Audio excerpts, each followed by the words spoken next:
Pancasila sebagai dasar negara.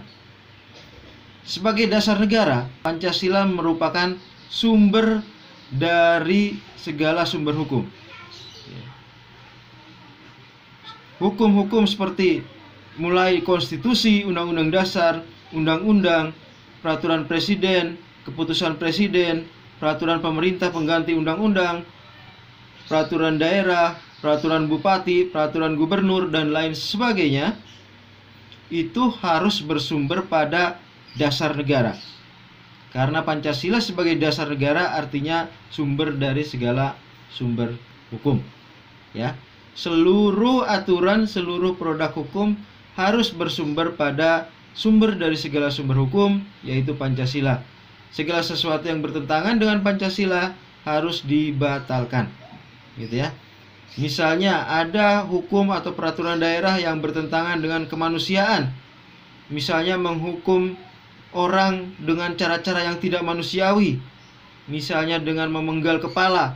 Misalnya dengan merajam, melempar batu sampai mati.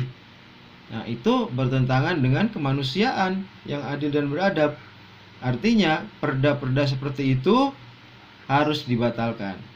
Kalaupun tetap ada hukuman mati, misalnya untuk gembong narkoba yang sudah sangat merusak generasi muda bangsa, atau untuk koruptor yang sudah merugikan rakyat ya beratus-ratus triliun misalnya, tentu saja hukuman mati itu berdasarkan peraturan hukum yang sekarang ada dibolehkan.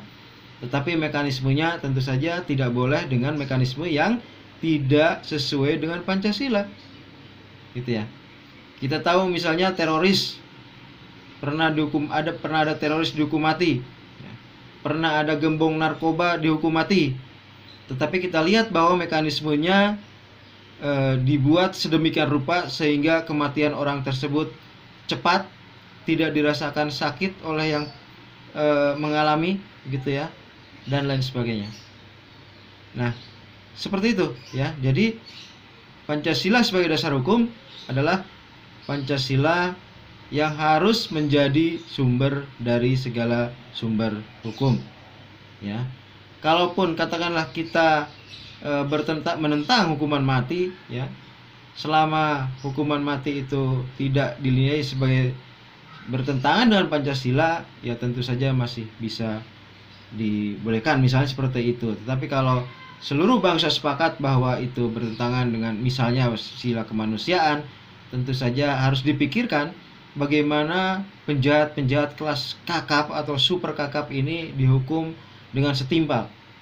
Apakah hukuman ratusan tahun misalnya, seseorang bisa dihukum 900 tahun misalnya dan tanpa remisi, sehingga si koruptor atau si teroris ya itu akan membusuk di dalam penjara, begitu ya.